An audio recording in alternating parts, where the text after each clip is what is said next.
qu'une chaîne, un monde. RTGA, mieux qu'une chaîne.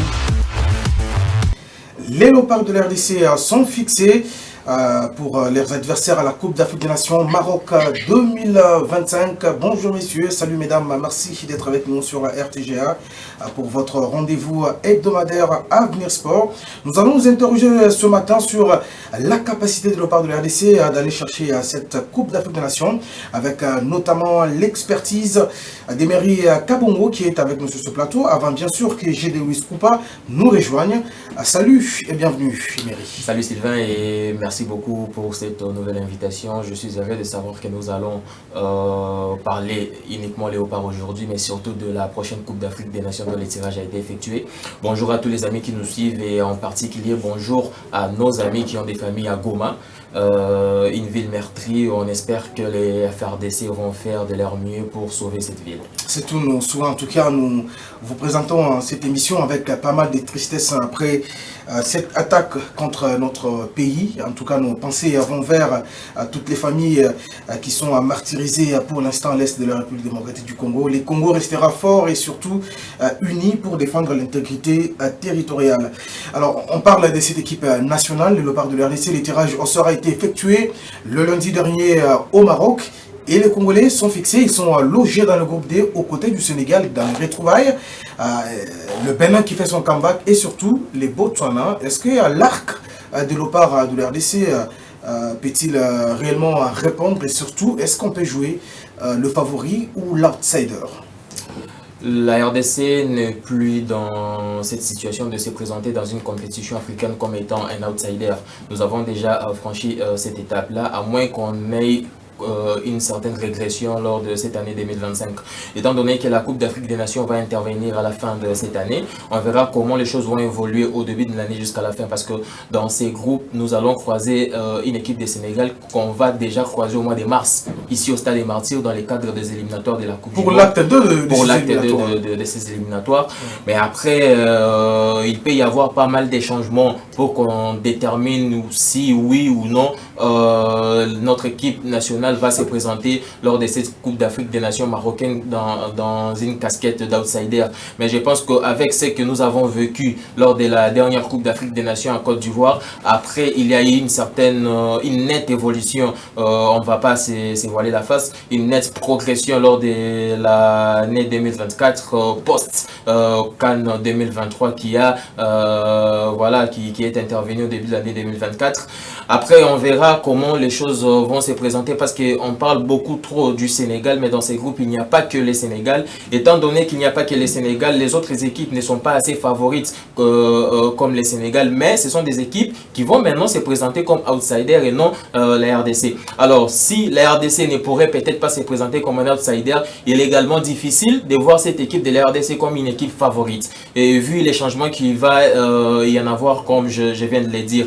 Mais après, la RDC aujourd'hui, c'est une sélection que tout le monde veut à la fois n'est pas croisée, mais à la fois une équipe à battre. Une équipe à battre comme pour les grandes sélections qui veulent se mesurer à cette équipe qui a fait une grande sensation lors de la Coupe d'Afrique des Nations 2023, mais aussi qui a beaucoup progressé. Mais aussi lors des éliminatoires de cette CAN 2025, parce que c'est l'une des meilleures équipes des éliminatoires.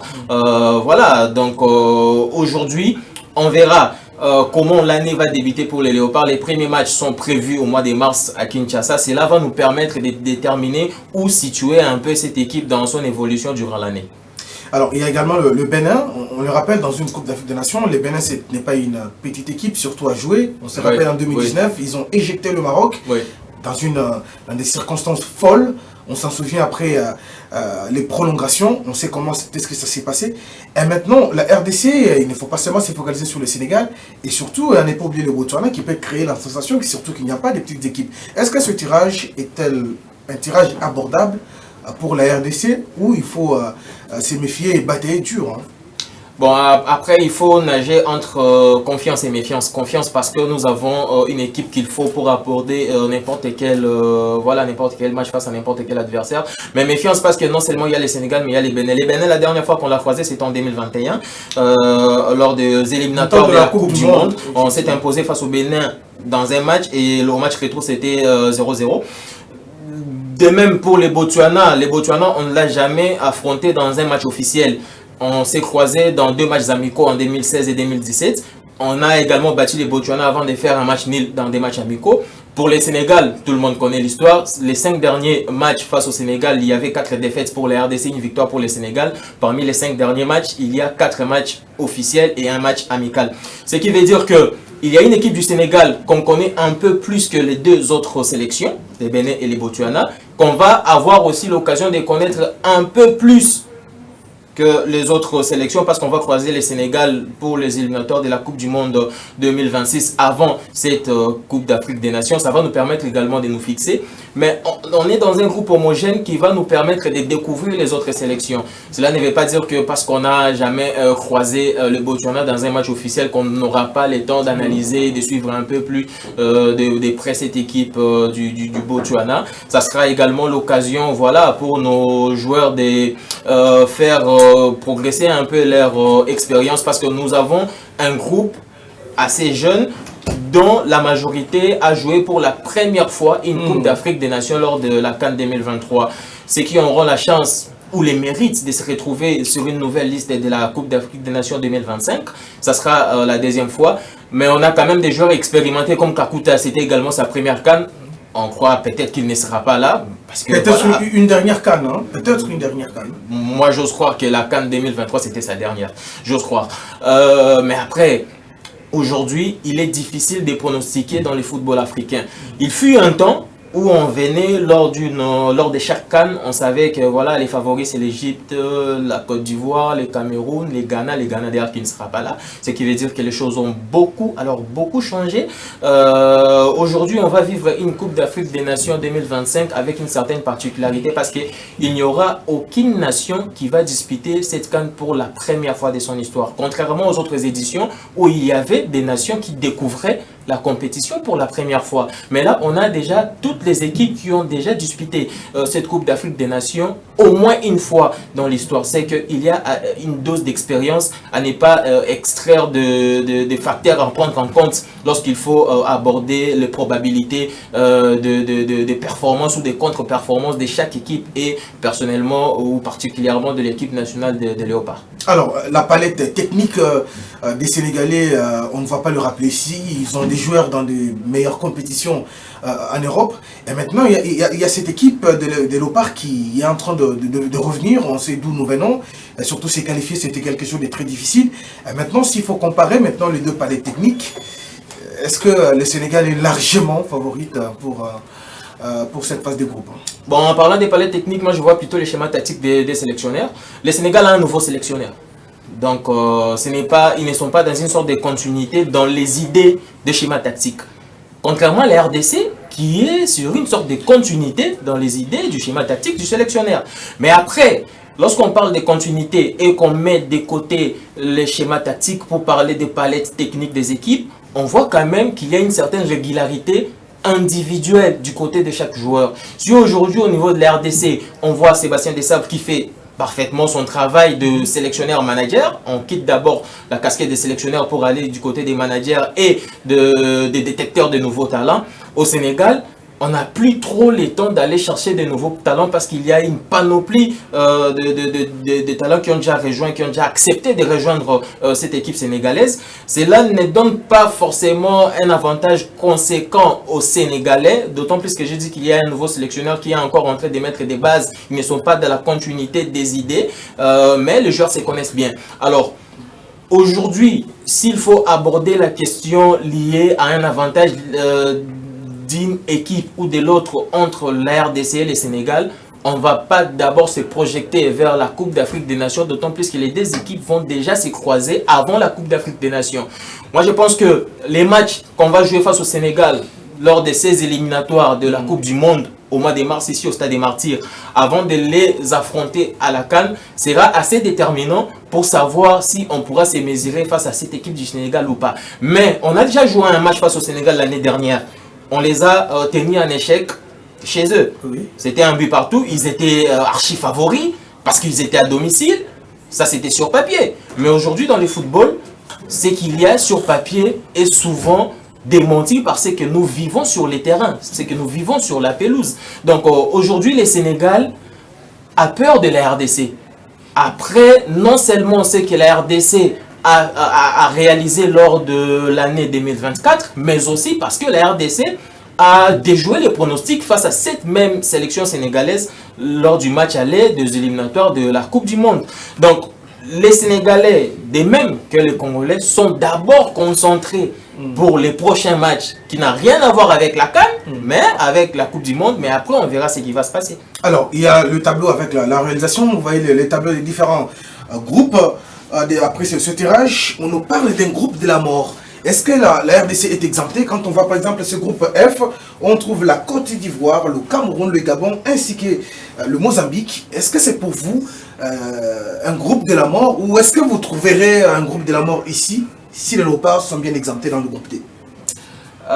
Comme je l'ai dit, comme on a voilà, un tableau de la Coupe d'Afrique des Nations qui nous propose déjà aucune nouvelle équipe qui découvre la compétition, il est assez difficile de déterminer un groupe plus relevé que l'autre.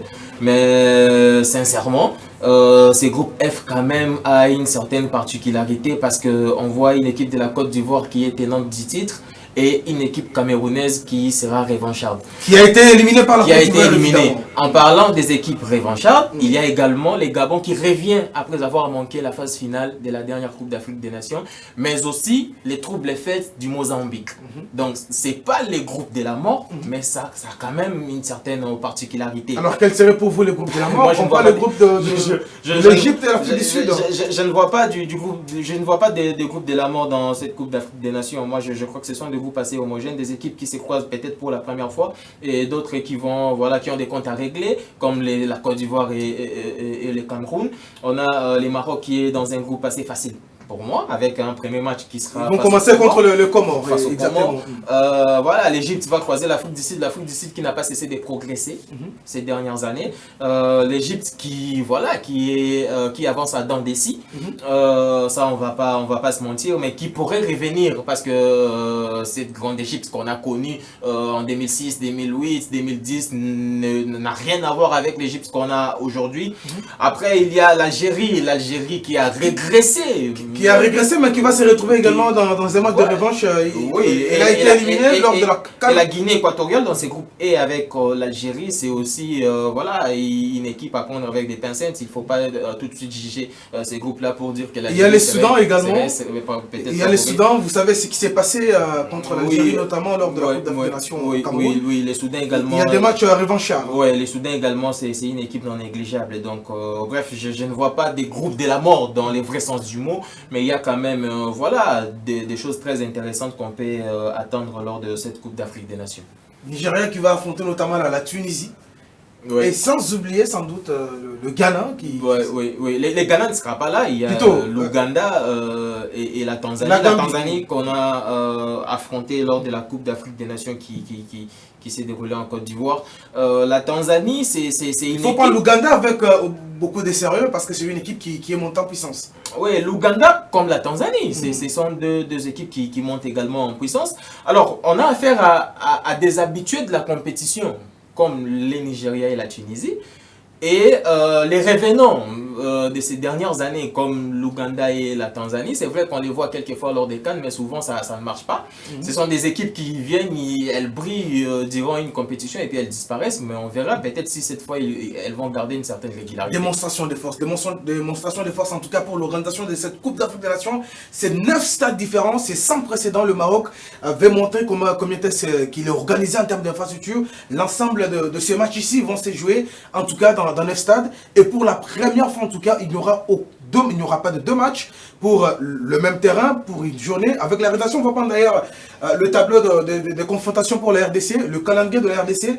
Vous allez comprendre que la RDC va même voyager avant même le prochain tour. Regardez, la RDC débute le match le 23 décembre prochain contre le Bénin. Ça sera au stade Baride de Rabat et ils seront reçus par le Sénégal au stade de Tanger. Ça veut dire que la RDC va changer de ville avant de retourner notamment à Rabat, la capitale, pour affronter cette équipe, bien sûr, du Botswana.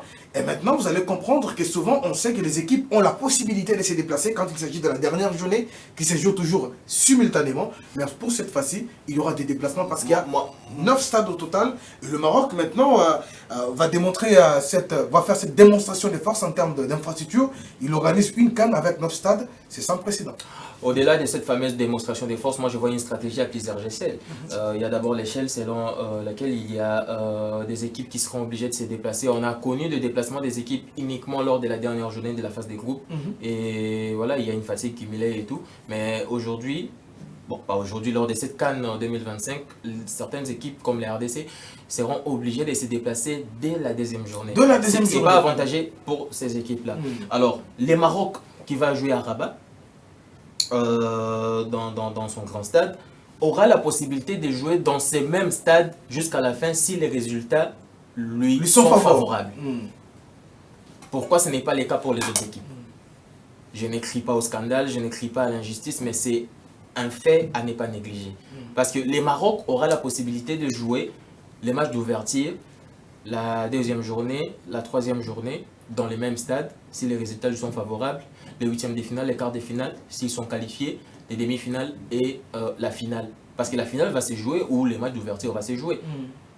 Pourquoi les autres équipes n'ont pas la possibilité de jouer les matchs dans les mêmes stades, autant que les Maroc, si les résultats leur sont favorables? Ça, c'est voilà, un aspect, je ne condamne pas les Maroc, c'est l'organisation, mais quand même, moi, je vois les choses de cet œil-là. Il y a un déséquilibre d'après vous? Il y a un déséquilibre. Deuxièmement, les dernières éditions de la Coupe d'Afrique des Nations ont connu un problème de public. Il y a un désintéressement de public, on a vu ça, et le Maroc ne va pas nous dire qu'aujourd'hui, on verra le contraire de ce qu'on a vu au Cameroun, en Côte d'Ivoire, lors des précédentes éditions de la CAN. Alors, si aujourd'hui, les Maroc ne fait pas jouer, puisque c'est déjà annoncé, c'est officiel, quand les Maroc ne fera pas jouer 2 matchs sur un même terrain lors d'une même journée, il faut vous attendre à des stades vides au cas où les Marocains ne se rendent pas au stade comme les Ivoiriens. En Côte d'Ivoire, les gens ne se rendaient pas au stade lorsqu'il ne s'agissait pas des matchs de la Côte d'Ivoire. Les deuxièmes matchs qui se jouaient dans ces mêmes stades, où le pays hôte jouait, ça... Oui, où les pays hôtes, ou même un autre pays, les deuxièmes matchs profitaient du public du premier match. Aujourd'hui, si le public va dans un stade et juste après, il n'y a plus de matchs dans ces stades-là, mais ils doivent se déplacer vers un autre stade, c'est aussi un handicap. Pourtant, la CAN, c'est la fête, c'est le public. Mais si les Maroc nous garantit que voilà, il y aura un grand public dans chaque match. Donc, le public aura le choix de choisir. Hein. Oui, mais après, il faut vous dire que tous les matchs ne se jouent pas dans une même ville. Dans une même ville, oui, il y a une ville qui a plus de 3 stades notamment. Il n'y a que Rabat où il y a 4 stades. 4 stades. Parmi les 9. Mais chacune des autres villes ont un seul stade. Donc 5 villes. On a 6 villes pour 9 stades. Donc 4 stades du côté de Rabat et puis les 5 autres dans 5 différentes villes. Alors, le deuxième volet, pour moi, n'a rien à voir avec la Coupe d'Afrique des Nations. Vous savez, aujourd'hui, le Maroc a réussi à décrocher l'organisation de la Coupe du Monde 2030 avec l'Espagne et le Portugal. Je voulais aborder dans ce sens-là. Ouais, est-ce que ce n'est pas pour prouver voilà, à la FIFA ça, c'est un grand message. Ça, c'est un grand message envoyé à la FIFA. Si aujourd'hui, la CAN n'a jamais connu autant, autant d'abondance en ce qui concerne les infrastructures, les stades et tout, eh bien, c'est un message pour dire que nous organisons une CAN qui n'a rien à voir avec la Coupe du Monde que nous allons co-organiser avec l'Espagne et le Portugal. Donc, on est capable nous-mêmes d'organiser une Coupe du Monde à l'avenir, même si l'Espagne et le Portugal ne viennent pas en soutien. Donc, c'est un peu dans ce sens-là. Mais, dans tous les cas, tout est positif. Tout est positif. Oui. Voilà, donc pour cette Coupe d'Afrique des Nations, on l'a rappelé. Et ces Sénégalais qui font figure de favoris, acceptons-les quand même dans le groupe D. Oui. Dans le groupe D. Et maintenant, il faut revenir maintenant sur l'organisation de notre équipe nationale. Est-ce qu'aujourd'hui, la question revient des talents que nous avons ou encore il faut renforcer cette équipe? Vous suivez très bien les Congolais qui évoluent au niveau de l'extérieur. Est-ce qu'il y a certains qui ont accepté de rejoindre la tanière? Bon, aujourd'hui, une confirmation d'un Léopard qui accepte de rejoindre la tanière. À part ceux que nous avons. Oui, on ne va pas affirmer ni infirmer, mais on a des indices. On a des indices comme Warren Bondo, qui évolue en Italie.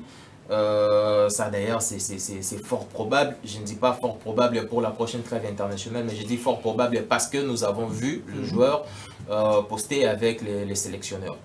Donc à part lui, on voit plutôt les sélectionneurs qui ne veulent pas cacher la dynamique, casser pardon, la dynamique actuelle. On a une équipe qui est bâtie sur un projet et qui poursuit sur les mêmes élans.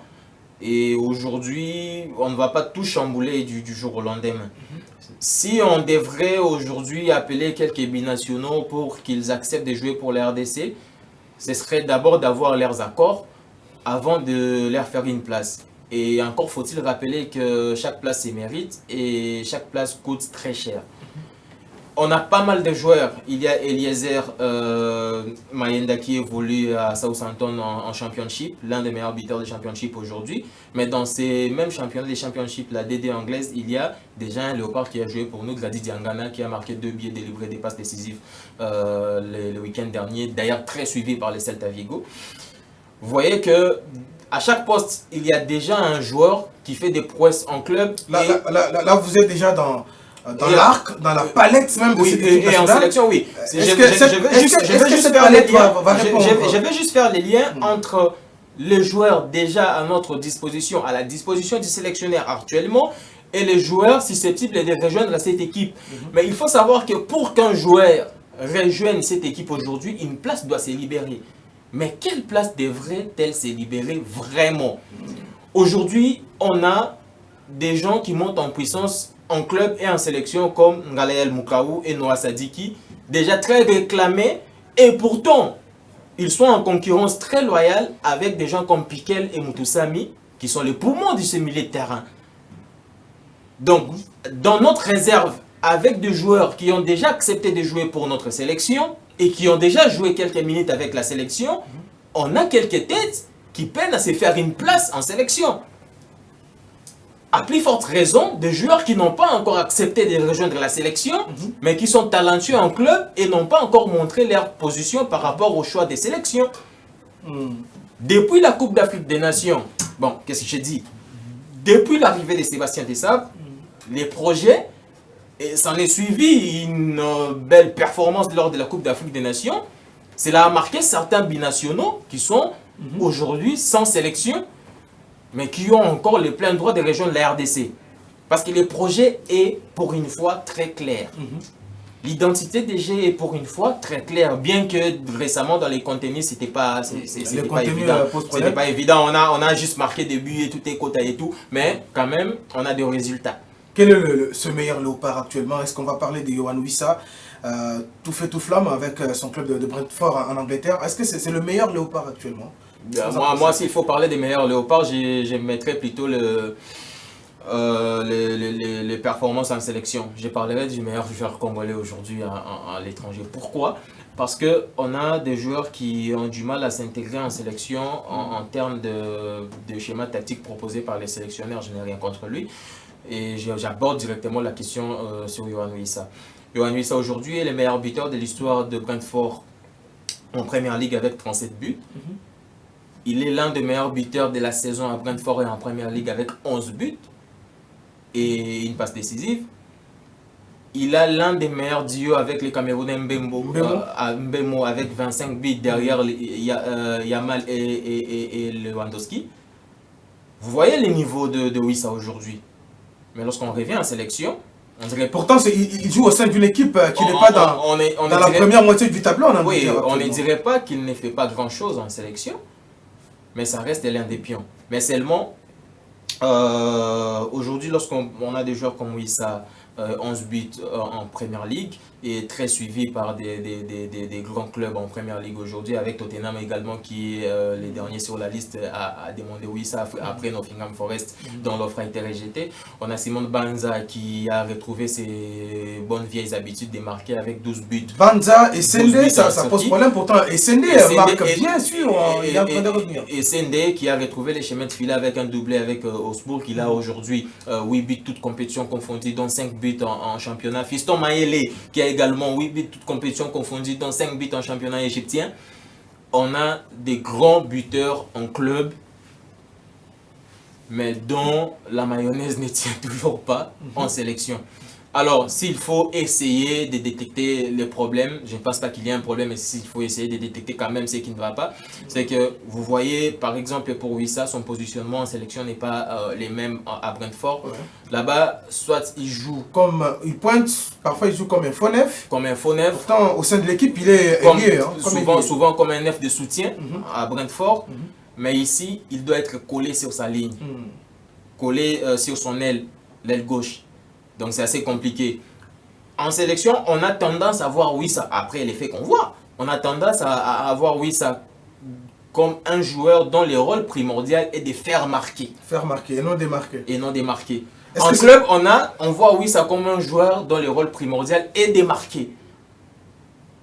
Vous voyez. Est-ce que ce n'est pas aussi cette abondance voilà, ça s'explique. C'est pourquoi j'ai dit que je n'ai rien à voir avec, je n'ai rien contre Sébastien Desailly, je ne les pointe pas des doigts.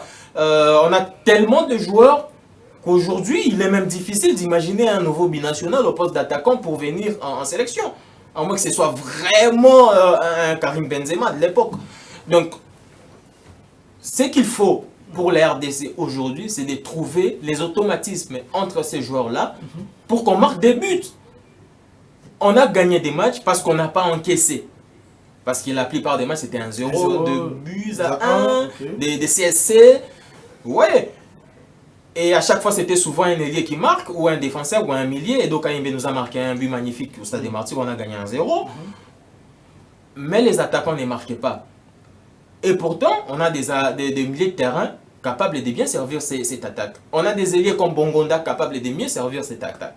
Donc, il y a juste un manque d'automatisme qu'il faudra maintenant résoudre pour essayer de faire marquer les attaquants. Mais après tout ce qu'on peut retenir aujourd'hui, c'est la victoire. Vous avez parlé de la cage pratiquement de la part de la RDC. On n'encaisse presque pas, mais on marque un peu. Quel est le flanc, la ligne, la meilleure ligne actuellement de la part de la RDC? Est-ce que c'est la défense, c'est le milieu ou c'est l'attaque? Moi, je crois que la meilleure ligne aujourd'hui, c'est la défense. Et je ne parle pas de Chancel Mbemba. Je vous parle de joueurs déjà réguliers, très réguliers en club, mais qui ne prendront peut-être pas la place de Mbemba. Parce que voilà, l'énergie positive que dégage Chancel Mbemba lui fait avoir une confiance aveugle du sélectionneur. Et sans jouer un seul match officiel, je ne sais pas si ça sera toujours le cas au mois de mars, mais vu la progression de joueurs en club comparé à leur progression en sélection, il y a un grand écart entre l'attaque, les milieux et la défense. En attaque, on a des joueurs qui progressent très bien, qui ont des performances en club, mais en sélection, ça laisse à désirer. Au milieu de terrain, on a des joueurs qui ont bien performé en sélection comme Moutoussamy Piquet, mais c'est là à tarder à évoluer au niveau de leur club. Seulement quelques derniers matchs ici, les choses se sont bien passées, mais les joueurs qui progressent bien en club et qui montent en puissance en sélection ne sont pas sûrs d'être titulaires indiscutables. Comme Noah Sadiki, Ngalael Moukaou, tous ces joueurs-là. Beaucoup. Nathaniel Mboukou, c'est un ailier, donc je le mets parmi les attaquants, bien qu'il peut aussi jouer comme milieu offensif. Mais après, en défense, vous voyez quelqu'un comme Enoch Inonga Baka, excellent en sélection, excellent en club, contrairement aux attaquants et aux milieux que j'ai cités. Batou Binsika notamment, Batou Binsika, que je trouve un bon défenseur, Batou Binsika, il a joué les derniers matchs, c'est lui qui a marqué face à... Oui, mais il n'a pas vraiment le temps de jouer. C'est l'unique match d'ailleurs après... Moi, je les cite également parmi des joueurs... Après un seul aussi joueur de la CAN. Susceptible de bien performer en club et en sélection. C'est vrai que Saint-Etienne, ce n'est plus un très grand en France. Ce n'est pas les Saint-Etienne, là, Saint-Etienne de 2010 ou de 2008, de 2006. Mais à chaque fois que lui joue, nonobstant le fait que son club ne soit pas devant au Marquois, individuellement, si vous vérifiez les statistiques, vous verrez que c'est un garçon qui bosse très bien. Et les mêmes statistiques, si vous les ramenez en sélection face à des équipes qui ne sont pas comme les PSG qui l'affrontent en France, ça peut faire l'affaire. En parlant de Chancel Mbemba, on ne sait pas si les sélectionneurs vont encore lui faire confiance, parce que dans une conférence de presse, j'ai posé une question au sélectionneur. Il a dit que si vous ne croyez pas à Mbemba, c'est que vous ne connaissez pas Mbemba. Est-ce qu'il aura la même réponse lorsqu'on va lui poser, parce que je sais que je vais lui poser la même question. Est-ce qu'il aura la même réponse lorsqu'on va lui poser la même question au mois de mars? S'entraîner tous les jours, c'est bien, mais ça ne permet pas à un joueur d'être en jambes. Ça ne permet pas à un joueur d'être en jambes. Mbemba aurait pu éviter tout ça s'il avait accepté de partir. Mais on verra, ça reste notre joueur, ça reste surtout notre capitaine.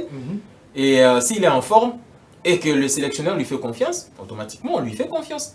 Alors comment trouver ce déclic pour notamment SND, comment trouver ce déclic pour lui permettre de bien se retrouver dans des dispositions qui vont lui permettre de marquer? Pourquoi pas, il n'a jamais scoré, c'est un problème sérieux. Nous allons dans une Coupe d'Afrique des Nations qui va se jouer au Maroc, et sans des attaquants qui marquent, est-ce qu'on peut s'attendre à un petit changement du noyau des SND, en fait, SND, c'est juste une question de temps. C'est juste une question de temps, ça viendra. Je ne pense pas qu'il y ait un joueur qui ne soit pas dans des bonnes dispositions en sélection, qui soit consécutif à ces mauvaises prestations. Je pense plutôt, comme je l'ai dit pour Wissa, quand je comparais Wissa de Brentford et de l'RDC, c'est que la philosophie du sélectionneur n'est pas la même et ne peut jamais être la même que la philosophie de chacun des entraîneurs en club. Et Sendé, si on regarde son parcours, cela nous fait croire que le but viendra. Il est formé au PSG, il a quitté le PSG pour aller à Caen, il a marqué des buts à Caen, mais jeune qu'il était, il a accepté de relever les défis portugais, et pas dans un grand club portugais, mais à Vizela. À Vizela, la dernière saison, c'était 15 buts. Et c'était derrière un autre léopard, Bonza, qui était à Braga. Quand vous êtes dans un club moyen, dans un championnat, qui n'est pas parmi les top clubs du championnat, mais vous arrivez à marquer 15 buts, ça veut dire quelque chose. D'où les transferts en Bundesliga. Et en Bundesliga, ce n'est que sa première saison, mais déjà, il fait des très bonnes choses. Il a déjà marqué 5 buts en Bundesliga, à part le but marqué en Coupe d'Allemagne.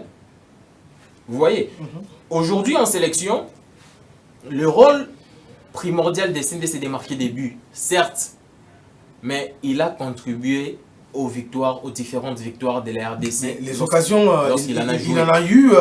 Non.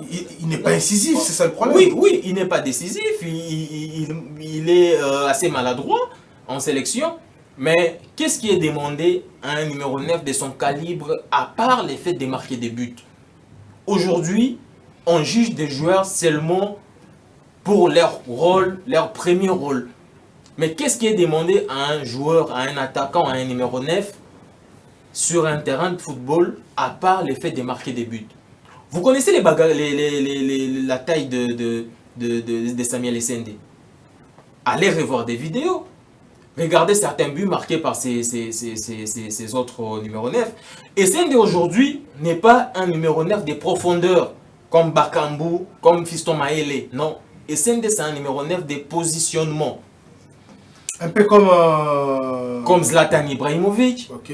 Comme Bokani. Comme Bokani, ce sont des numéros 9. Comme Bokila, ce sont des numéros 9 de positionnement. Ce n'est pas un numéro 9 de profondeur. Il a réussi à faire marquer un numéro 9 de profondeur d'un simple geste. Le but de Maele face au Sénégal, au match aller. Lorsque Maele est entré en jeu, ce n'était pas Essende qui a quitté le terrain. Essende était sur le terrain. Le fait qu'il fasse des appels très intelligents au premier poteau ramène avec lui tous les défenseurs et donne assez de liberté, assez d'espace à Maele qui marque. Cela ne vient pas couvrir le fait que Essende n'a pas encore marqué. Mais quand même, il y a des points positifs. On ne va pas encourager Essende à continuer à contribuer au-delà des marqués de but. on veut que ces fameux premiers buts puissent venir, ça pourrait déclencher voilà, quelque chose, ça serait les déclics. Mais pour l'instant, on observe. Il a déjà joué quelques matchs avec la RDC, ça en est des trop pour certains, mais pas pour moi. Je ne suis pas son fan numéro 1, je tiens à préciser, mais pas pour moi. Mais j'essaye de voir les faits, j'essaye de voir voilà, toutes les rencontres qu'on a gagnées avec SND sur le terrain ou pas. Sébastien Desables, lors de la dernière conférence de presse, avait dit qu'on n'a pas encore un joueur vraiment à ses postes de numéro 9 pour la durée. Mais voilà, on ne dirait pas qu'il est en train de tâtonner, mais seulement le choix n'est pas encore fait. Et tous les joueurs qui sont aujourd'hui en sélection mériteraient du temps de jeu. Et c'est pourquoi on voit SND aujourd'hui avoir du temps de jeu. On espère que très prochainement, il va trouver le chemin de filet. Vous avez été dubitatif pour voir Gaël Kakuta disputer cette Coupe d'Afrique des Nations. Peut-être que celle de 2024 et 2023 était la dernière. Et il y a également Meshak Elia qui n'est pas voilà, au meilleur de son niveau. Voilà pourquoi je dis est-ce qu'on ne peut pas changer ces noyaux au vu de certaines prestations au niveau de l'Europe et pourquoi pas en Afrique où il y a des joueurs également qui montent à puissance. Et certains en Europe sont vraiment en bas. Bon, tout changement, surtout sur le plan offensif, serait assez logique. On voit les performances en club, c'est assez clair. Même si on n'était pas sélectionneur, on saurait quel joueur mettre sur les terrains en termes de performances. Mais les sélectionneurs n'aimaient pas des joueurs sur le terrain qu'en termes de performances en club. Je ne sais pas si vous connaissez Miroslav Klose, l'Allemand. Il y a beaucoup de gens qui ne connaissaient pas les clubs de Klose, mais il était toujours présent à chaque Coupe du Monde avec l'Allemagne. Mais qui savait que Klose évoluait souvent à la Fiorentina ou au Bayern, où il était d'ailleurs remplaçant. Mais à chaque fois, avec l'Allemagne, il était titulaire. Ce qui veut dire qu'on ne va pas copier les Allemands, mais seulement lorsqu'un entraîneur a un projet, a un plan de jeu, surtout un sélectionneur, il veut tenir à son projet, à son plan de jeu, les travailler. Si aujourd'hui il décide de revenir avec les mêmes schémas tactiques et les mêmes joueurs sur le terrain avec Meshak Elia et tout, c'est parce qu'il a un projet bien établi sur base de ces joueurs-là. Mais s'il tient compte des performances, aujourd'hui on ne verrait pas Meshak Elia sur la pelouse. Meshak Elia a connu des problèmes extrasportifs, ça on peut les signaler. Cela a assez affecté son mental et ses performances, la mort de son fils, etc. Mais avant ces problèmes extrasportifs, il n'était déjà plus sur les papiers du côté des Young Boys. Et aujourd'hui, les mercato qui va se clôturer, les mercato hivernal qui va se clôturer le 3 février, on pourrait peut-être voir des changements. Et comme Meshak Elia est cité du côté des Nantes en France, si les transferts est effectué, il va retrouver les temps de jeu et il va voilà, retrouver peut-être, je dis bien peut-être, son meilleur niveau. On termine par là. Prenons maintenant le dernier aspect de gardien. Berthaud est venu. Est-ce qu'il est bien parti pour prendre la cage? Surtout que les statistiques lui sont favorites. Et maintenant, est-ce qu'il peut prendre cette responsabilité-là? Bah, il en a déjà pris. Hein. Il en a déjà pris. Il a profité de la blessure. Oui, parce qu'après la blessure des Lionel Passy, c'est la question qu'on se posait. Les premiers matchs, c'était les matchs de la 3e place à la CAN de Berthaud. Après, il y a eu quelques matchs des éliminatoires. Et avant même les éliminatoires de la Coupe d'Afrique, il y avait les éliminatoires de la Coupe du Monde. C'est là qu'on se posait la question de savoir est-ce que finalement on ne va pas reléguer Mpassi. 3 clean sheets. Oui, Mpassi, on ne va pas finalement reléguer Mpassi comme numéro 2. Mais la hiérarchie des gardiens, c'est quelque chose avec lequel on ne doit pas blaguer. Hein. On bouge difficilement. On bouge difficilement la hiérarchie des gardiens. Aujourd'hui, s'il y a un gardien blessé et qu'il revient, peu importe ses performances en club, s'il rentre dans les plans et dans les schémas du sélectionneur, bah, on ne va pas en vouloir les sélectionneurs de remettre Mpassi. Mais quant à moi, aujourd'hui, on peut être dans la continuité des éliminateurs de la CAN. On peut commencer avec Berthaud. Mais aujourd'hui, Berthaud, c'est en club. C'est pas grand-chose. C'est pas grand-chose. Il ne joue pas. Malgré les changements d'entraîneur à Montpellier, il ne joue toujours pas. Et lorsqu'il joue, il encaisse 4 buts face à un club de 3e division en Coupe de France. C'est aussi des aspects à prendre en compte. Mais en parallèle, il y a également Mpassi qui encaisse, comme tous les gardiens qui encaissent. Il y a rarement des clean sheets aujourd'hui, parce qu'il y a des attaquants performants de part et d'autre. Et aujourd'hui, s'il faut continuer avec un gardien, je choisirais Berthaud. Merci, on a fini. Merci Emery, merci de votre brillante participation. Merci à vous tous de nous avoir suivis de partout. Merci à toute l'équipe de la réalisation, chapeautée par Yannick Bilamou. Les prochains rendez-vous est donc pris dans les 7 jours qui vont venir. N'oubliez pas qu'on va retrouver cette équipe nationale déjà au mois de mars, avant de les retrouver à la Coupe d'Afrique des Nations dans près à plus de 11 mois pour la phase finale. Je vous souhaite une très très bonne journée au programme de la radio du groupe L'Avenir. Ne nous quittez pas, le programme revient dans un court instant. Salut, bonne journée.